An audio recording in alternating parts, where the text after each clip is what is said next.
Get me the Maleficent MAC makeup now. That's not a thing. It's so a thing.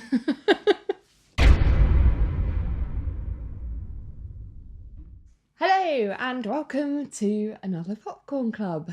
You thought we were gone, but we're back. We came back a little bit later than normal. Yeah, apologies for the lateness of this week's video. Apologies mainly for being too late to say, if you haven't been to see it, or if you did go to see it over the weekend, we wish we could have stopped you in time, or at least I do. Disney does another origin story. Disney reimagines Any its good? own past.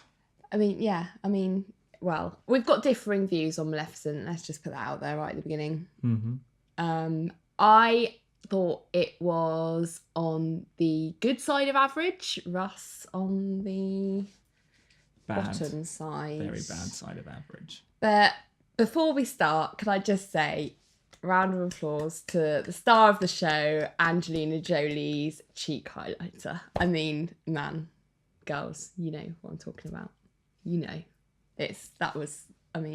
Oscars all round. As far as I'm concerned. Cheek Oscars. Cheek Oscars.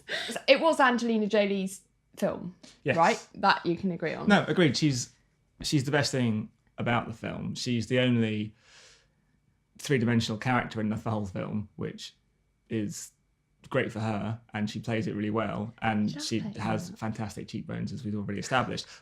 But everybody else is just flat and uninteresting and uninspiring and just a little bit weak and insipid.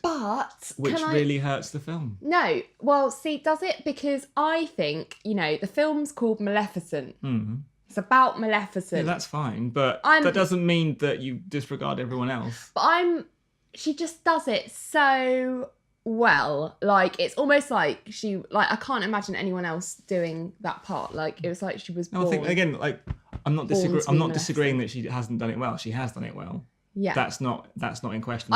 We both agree on that point. But what I'm saying is everybody else, bar none. Yeah, that's it. I think that what she does is enough. You'd think the rest doesn't matter. To make a good enough film. So I am a huge fan of the Disney original, Sleeping Beauty, and at the beginning, going into this, I was a bit kind of like, Maleficent's known for being, proper badass. She curses a fucking baby, for God's sake. Who does that? You've got to be pretty evil. So I was like, how are they going to turn this around and make you feel sympathetic towards a woman that curses a baby? For me, the climax of the film and the real success of the film was the lead into the scene that's almost identical, line by line to the original film, which is where she comes into the christening and actually does the curse, because that's the kind of denouement of them filling in the backstory as to why she'd get to that point. And she comes in and she does the whole, on your 16th birthday, by the sun goes down, you will fall asleep. And at that point, they've done their job, because you're thinking, oh my God, I totally understand why, because they've done the whole...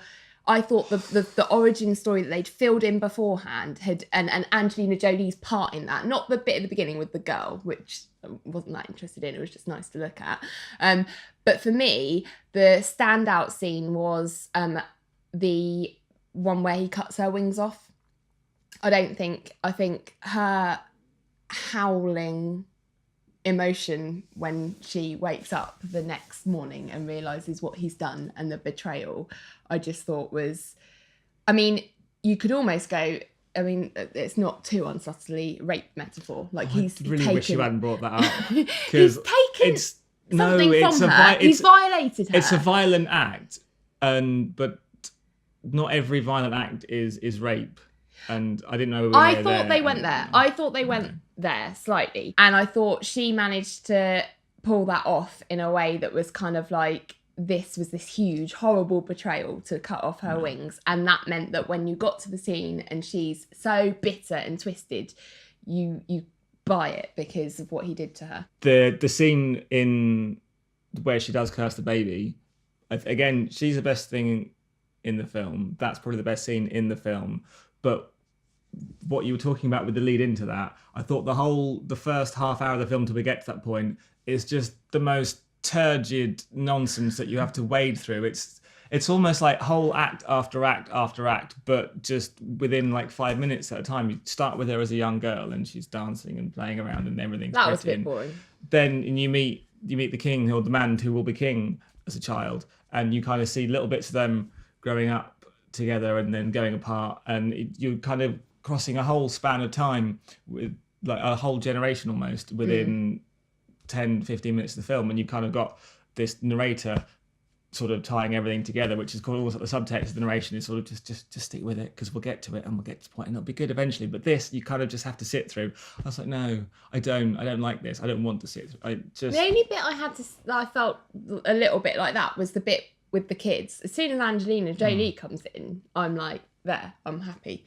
The subversion of the true love's kiss motif would have been a lot more impactful if Frozen hadn't already got there first, but it's a nice message, so what are you going to do? It was telegraphed a mile off, and it speaks to another part of the problem with this film. It feels like it's so commercial for the sake of it. It feels like they've gone, oh, feminism's cool now. Well, it's like a combination. Well, it's not necessarily just feminism, but it's a combination of Wicked, therefore delving into backstories, and Frozen. Just they've kind of thought, well, what if we take those two, mix them? What other female powerful villains have we got that we can play with? Oh, there's this one. And if we had a bit of Frozen in last year, because that's made a fuck ton of money, it's now the 5th highest grossing film of all time. Regarding the climax of the film you were just talking about, it kind of speaks to another one of the issues that I had, that the whole point of Maleficent in this film is fleshing out what was this cookie cutter carbon 2D villain just bad for the sake of being bad, who crops up, does her thing rather well, and then disappears, and you've got no sense of motivation. They kind of just push that forward and onto King Stefan. There isn't much motivation given for his crimes and desires. He just becomes such a similar character to that. I don't know if in 20 years time we'll get a King Stefan reimagining. No, he doesn't wear as good cheekbones as Maleficent. Not franchise worthy.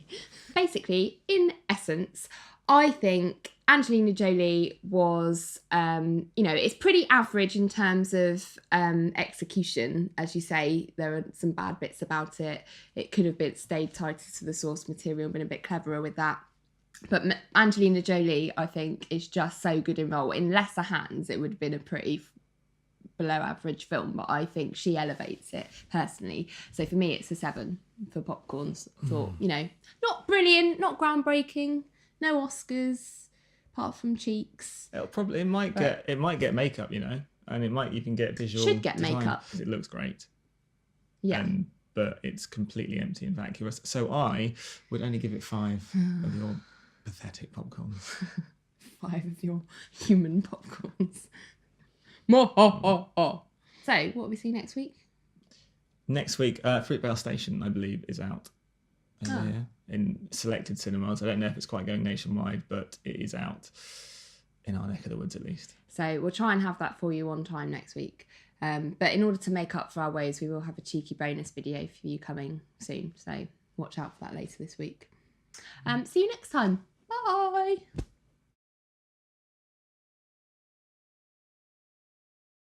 And all you get on his motivations is humans love power and are greedy. We do. Wow. So, meh. Well, I want my cheek highlighter for show.